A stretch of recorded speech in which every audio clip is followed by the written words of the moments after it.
This is verse 10 of the 21st chapter of the Gospel of John. We've just heard the description of how the disciples have, though they fished all night, now caught a huge collection of fish from tossing the net over on the other side of the boat, of course, and in obedience to the command of Christ, they've dragged this net full of fish to the shore. Peter, of course, has arrived in advance in his enthusiasm, jumping into the water, swimming. The others have followed behind.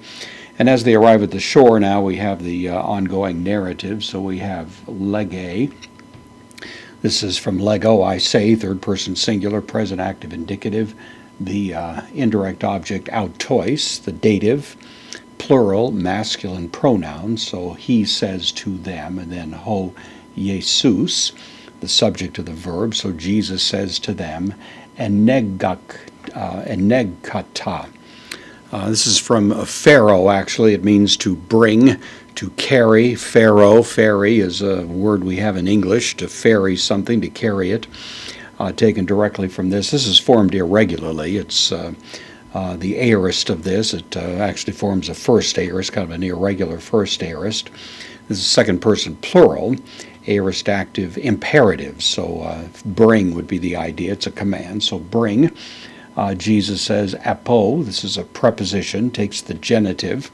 So here's the genitive plural masculine article with opsarion. This is from opsorion, which means fish. We saw that in the previous verse. This happens to be in the genitive plural. So bring from the fish, or from these that you have just caught, bring some. And then hon, a relative pronoun. It's in the genitive. It remains in the genitive by attraction, even though it's functioning as the object of the verb here. Epiasata. This is from piazzo. It means to seize something, literally to squeeze it, to grab it. This is the aorist, however, of this verb. Second person plural, aorist active indicative. So which you have now, nun, indeclinable adverb, now, taken or caught.